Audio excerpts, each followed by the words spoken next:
Beekeeping, Ecospirituality, and Pollinator Habitat, presented by Bee Lady, Meredith Beckman. Let's go in the garden and we'll listen to the flowers sing. Can you hear the buzzing? Oh, the bees are very happy.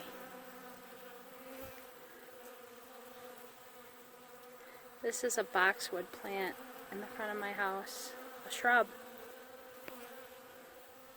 There's several of them in a row, and they're all just abuzz. A buzz with honeybees. It's an early pollen and nectar producer. If you look on the little bee's legs, if I can get one to stay still for a minute. See that yellow piece of pollen? There's a little sac in their hind end leg, see? And they're collecting pollen. As honeybees flit from flower to flower seeking food, they brush up against pollen grains. Some collect on their furry little bodies. A bee will then collect that pollen her hair collected and store it in her pollen basket, an area on her hind leg where pollen is packed and carried to her colony.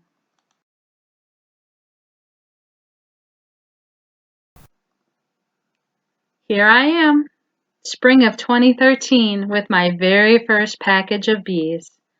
I had taken an 8-hour class in late winter at the UW Extension, and I bought all the equipment needed for 2 hives, and I placed an order.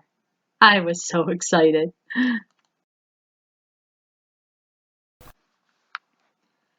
A package of 3 pounds of honeybees is approximately 10 to 15,000 honeybees.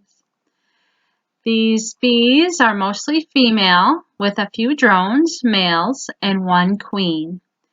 And there's also a tin can filled with sugar water with little pinpricks. As most of the bee breeders live in Texas, California, Georgia, and Florida. The sugar water feeds the honeybees as they travel north to their new homes. A queen is kept separate in a cage to protect her for a few days until the worker bees get used to her pheromones and accept her as their one true queen. She's shipped with a marshmallow or candy cork that in a few days she and her court can eat through and let themselves out. Or the beekeeper will come back in a few days and release her once the colony has accepted her. Wearing protective gear from head to toe can help prevent bee stings, but so can how you smell. Bees are attracted to scents, so avoid wearing perfumes and hairsprays when working with bees. Now that the packaged bees are home, you want to make sure that the colonies where they're going to live have already been set up. You'll start by removing the middle 4 or 5 frames, and then you'll put the queen cage in your pocket, remove the sugar water tin, and then shake the bees out into the center of the waiting colony. That's really the scariest part. Then you gently use a bee brush to move aside the bees and gently replace the 4 or 5 frames that you've pulled out. Now you put the queen cage in between the middle frames. Then you put the cover back on, put a rock on it to secure it from the wind, and leave the bees alone for about a week.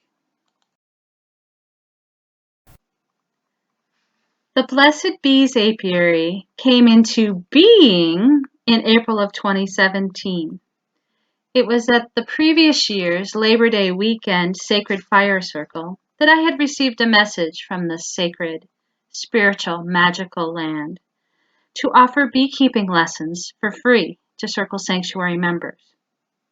Approval was granted, and the following spring, I moved a hive and made a split to create the first 2 colonies of the Blessed Bee Apiary at Circle Sanctuary. In this photo, Reed, Selena, and I are scouting out a home in the restored prairie for the Blessed Bees Apiary. Welcome to Blessed Bees Apiary. This colony here, that's facing the west, has 3 queen cells in it. So in about 3 weeks, we should have queens emerge. And over here in the eastern colony, we have 1 and 2 day-old eggs, so we're queen right. And these hives were painted at yesterday's Earth Day events. And that's Emily back there. Say hi. So this is the Blessed Bees Apiary. Learning to become a beekeeper was a sacred practice for me. It was a way to connect with nature and a way to honor my father, who had become my ancestor. The purpose of the Blessed Bees Apiary was to give people hands-on experience with honeybees, to allow folks to glimpse the mysterious, the magical, the medicinal world of beekeeping. Oh, to deepen our relationship with the land, with each other and ourselves, and to experience eco-spirituality through honeybees. According to Rain McPhee, in her article, Hive Life, the Honeybee Society, which can be found on the Savannah Bee Company website, a honeybee colony is a superorganism made up of thousands of individuals. The magic of beekeeping is that you get to experience the inner workings of a completely different society, the Honeybee Society.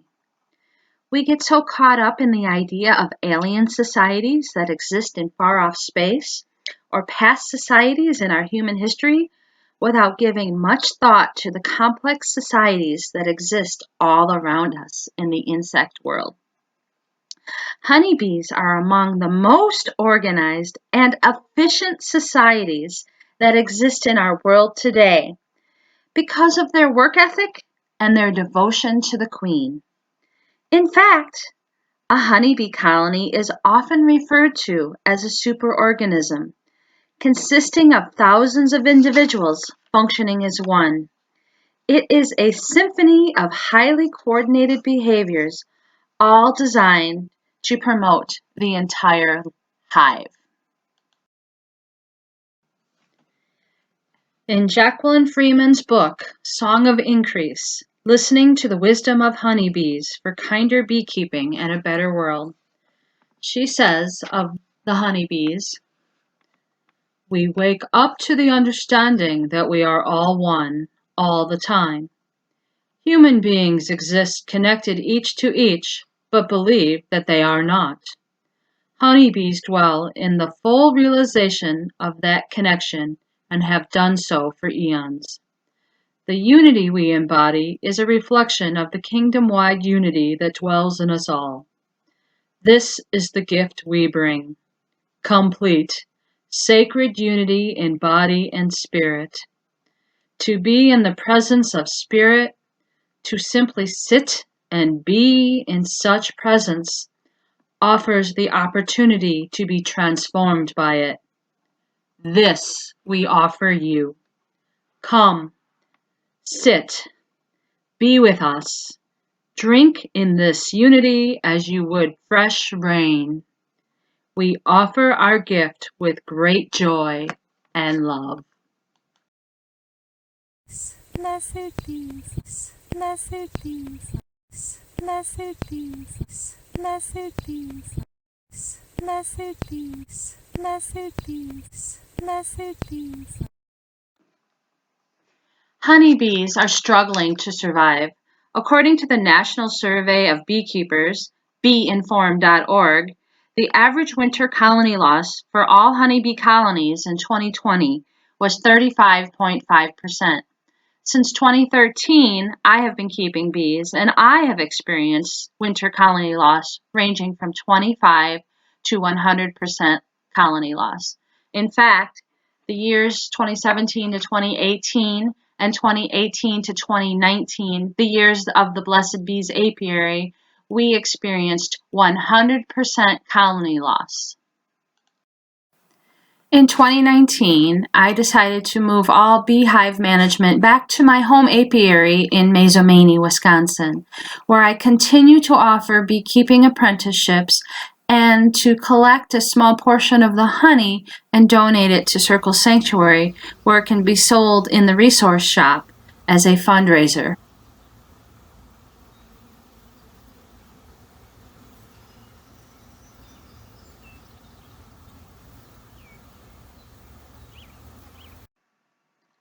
Now let's learn about the 3 types of bees in a honeybee colony. The worker bees. Maidens compose 90% or more of the hive's year-round population and nearly 100% in winter. After 21 days in a honeycomb cell, a maiden bee is born. She chews her way out of the cell and turns nearly at once to assist the nurse bees by cleaning and tending the brood cells in the nursery. A few days later, she becomes a nurse bee who feeds the pips, the bees' word for their babies, her glandular secretions of royal jelly. A tiny bit of royal jelly protects the larva from bacterial infections and, in a larger quantity, is the steady diet of any queen cells in gestation. As the maiden mature, they build comb, feed and care for the queen, maintain a communication network, inoculate new bees with intestinal flora, and feed everyone in the hive.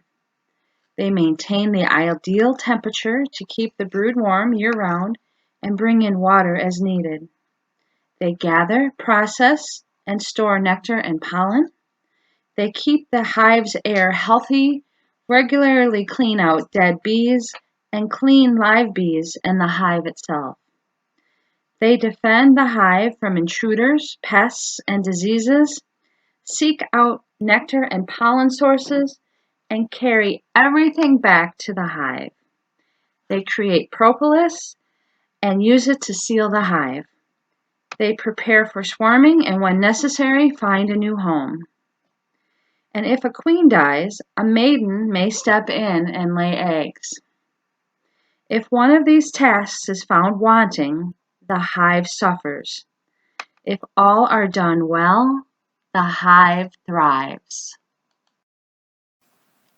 Drones are the boys of the hive and are very small in number. At peak season, drones are only about 200 in population. The drone's only role in a hive is to mate with the queen, which only a limited number actually get the opportunity to do. Once the mating season comes to a close, there is no longer a need for the drone service, and the ladies kick the men out of the hive. You can literally see the bees kicking the drones out the door during colder seasons.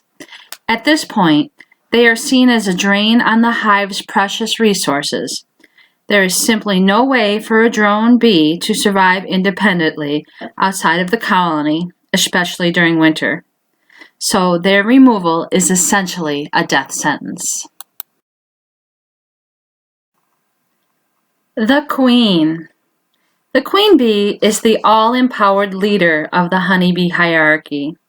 Without her, a hive simply cannot exist. She will use a complex array of chemicals called pheromones to guide the activities of all the members of the hive. A queen bee can lay up to 1,500 eggs a day and up to 1 million eggs in her lifetime.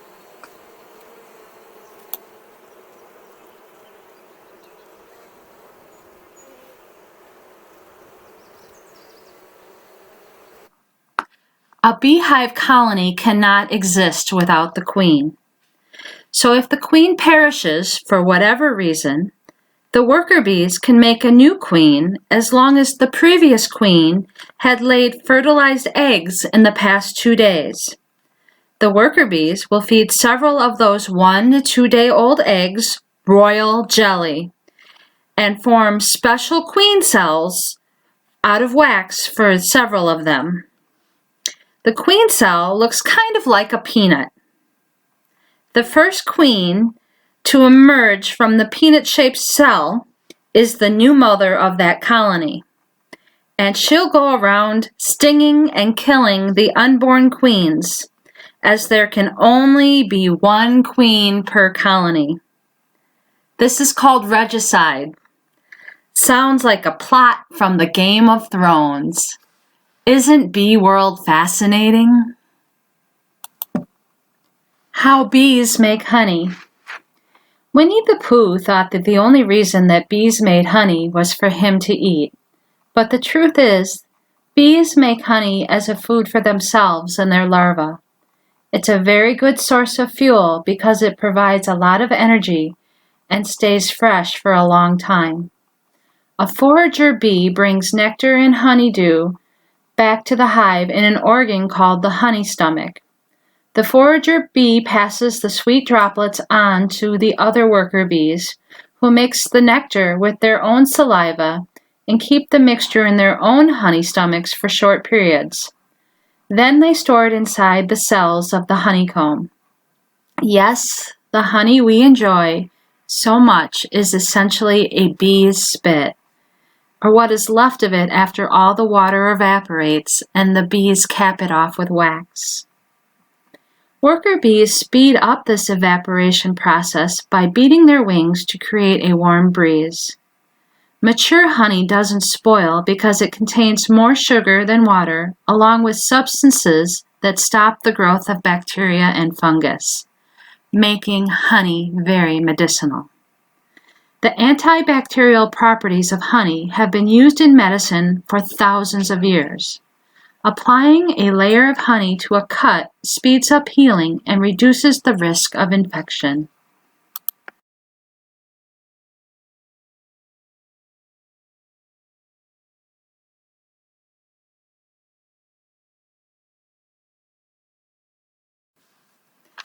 Honey is very precious, and a strong, healthy hive can produce in excess of 150 pounds per season. A bee-centric beekeeper will leave 100 pounds per colony, or about 2 full boxes of honey for the bees, and will only take the excess that the bees won't need for their winter survival. Typically, I leave the first 4 boxes per bee colony. The rest of that precious liquid gold I bottle up for my own personal use, to give as gifts, to sell a little, and I even donate a portion of my harvest every year to Circle Sanctuary to sell in the resource shop as a fundraiser for the sacred land.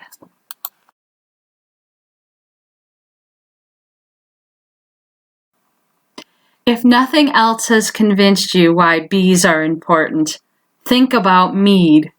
Honey is the main ingredient in mead, and mead is a very important drink to our community. Other reasons to care about bees and to consider becoming a beekeeper is because bees are pollinators. 70% of the foods we eat require pollination. Becoming a beekeeper, you can save the species from extinction. Honey? I think we've covered honey. It's a fairly inexpensive hobby. It's sustainability. You can harvest your own sweetener. Beekeeping keeps you learning. Oh, there's a ton of science in beekeeping, and it's really fascinating to learn about bees and how they live and how they thrive. Connection with nature and the environment. Beekeeping is both thrilling and relaxing. Did I mention you get to light fires? Connects you to your community, connects you to eco-spirituality, You always have a gift in your pantry to give out.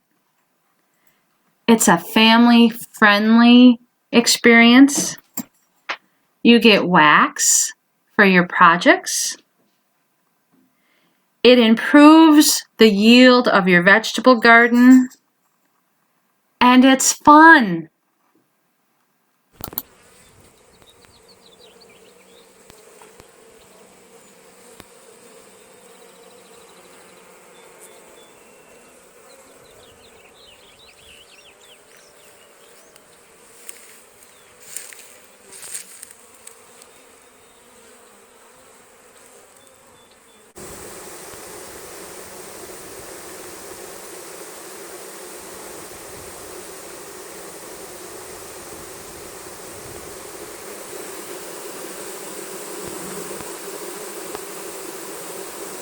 Each bee individually has a sound declaring its health.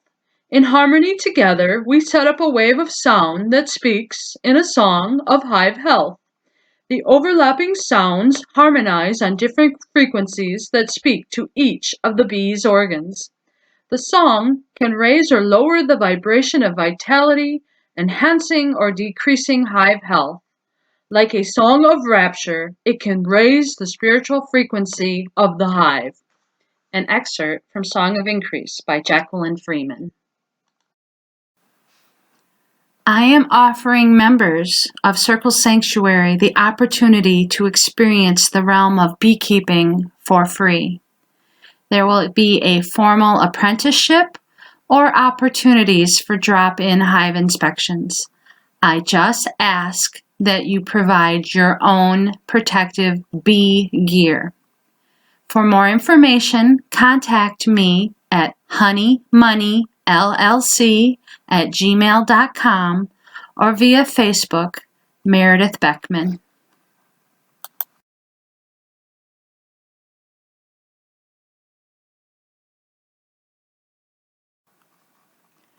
Have I made a convincing enough argument yet for you to become a beekeeper?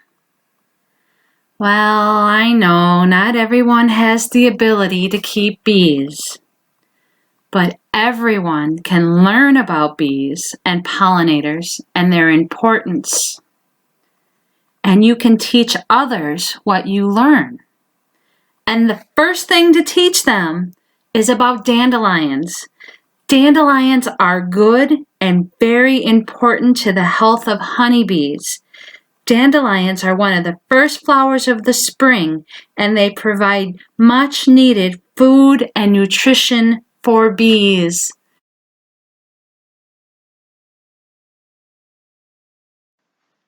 Besides allowing dandelions to grow in your yard and in your garden, providing wildflower-rich habitat is one of the most significant actions you can take to support honeybees and pollinators.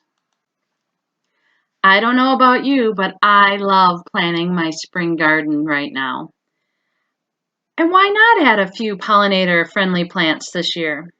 Some resources for local native plants are seedsavers.org, prairienursery.com, and prairiemoonnursery.com.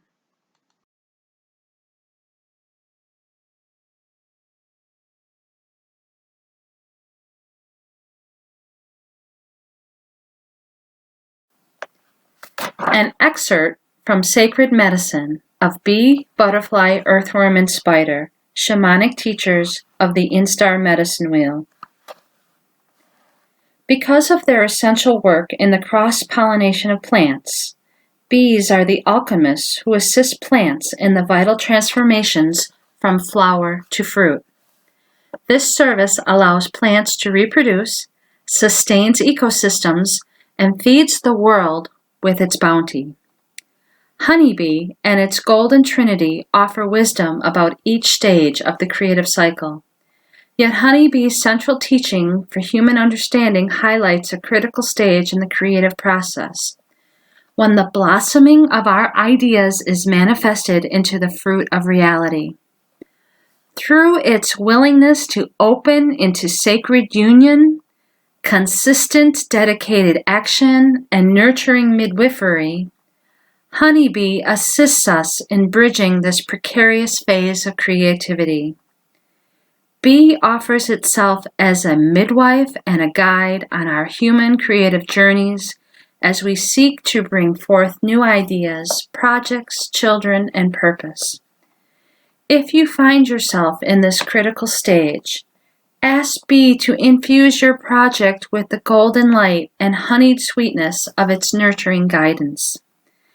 And at this critical juncture, as we seek to bridge the past, present, and future in healing transformations as a planet, let us invite the love and wisdom of the bee to be our guide. Honey is the essence of its surrounding environment. It is the alchemic treasure of clover, orange blossom, lavender, thyme, and myriad of other flowers. Specific to the region, time of year, and a bee's flight path, a unique honey is born. Honey can range from dark and musky to light and ethereal, with a range of flavors as vast as the number of flowering plants. Honey begins as the nectar found in flowers. Flowers use nectar to entice honeybees into their perfumed and pollen-spangled centers. In this way, bees carry pollen from blossom to blossom, aiding plants in a mutual beneficial dance of cross-pollination. When a bee has reached its nectar-carrying capacity, she returns to the hive and deposits her load with another worker bee. The nectar is passed bee to bee within the hive, condensing it with each transfer. Within the hive, nectar is concentrated through evaporation until it takes on the recognizable form of honey. Along the way, the bees add preservative enzymes. Pure honey never spoils. Honey represents the alchemy of the honeybee, a transformative blessing in which the sweetness of life becomes nourishing food for the entire community. Aristotle did not believe that bees made honey. Instead, he believed that honey was the precipitation of rainbows, which bees gathered as dew from leaves. Oh, what a lovely thought, to see honey as the alchemic product of rainbows. But from an energetic perspective, this is a fertile concept to explore. Rainbows are made when light and shadowed, moisture-filled vapor meet in sacred union in the atmosphere. Flowers take the energy of the sun into their bodies through photosynthesis and drink water from the rain through their roots. Flowering plants perform their own sacred union of these opposing principles, which is manifested in sweet nectar and pollen. Honeybees collect these floral products and through their own transformative process distill nectar to its essence. Light and water, through the prisms of flower and bee, create a luminescent sacred child, honey. Energetically, partaking of honey is truly ingesting a rainbow of sacred union. Honey is the food of the bees. Honey is truly golden energy in motion. A honeybee's flight and its actions caring for the hive are fueled by this sweet substance. In this way, honey creates more honey by fueling the future flights of bees to flowers. Honey's energy maintains the bodies of worker bees, caring for new bees, feeds the young and old alike, and assists in building the substance of the hive. In short, the sweet alchemic beauty of lived experience nourishes, sustains, and builds a blessed present and future. And this present and future go on to create more honey through the dance of life. All the happy pollinators on the goldenrod. Look at them all. Very important to plant all season plants so that the pollinators have something to eat spring through fall.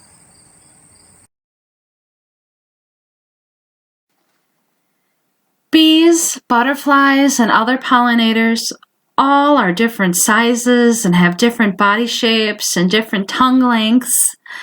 And consequently, they choose different shaped flowers to eat from. A variety will attract a greater mix of species. Native bees are particularly attracted to blue, purple, violet, white, and yellow blooms. I hope you saw an example of all of those in those previous pictures from my garden. Clusters of flowers attract more pollinators than individual blossoms. Clumps 4 feet or more in diameter are particularly attractive to bees. I just want to say thank you and offer my gratitude for your attendance today at my presentation on beekeeping, ecospirituality, and pollinator habitat. Honeybees and the land are very precious to me. Another thing that is very precious to me is Circle Sanctuary. Please, please, please, please become a member if you are not. And if you can, donate a little extra. Please help preserve this sacred community and this sacred land. And just a final reminder, I am offering opportunities to spend time with bees this spring, summer, and fall. If you want to learn more about that opportunity, contact me via email at honeymoneyllc@gmail.com or send me a message on Facebook, Meredith Beckman. Thank you for being you.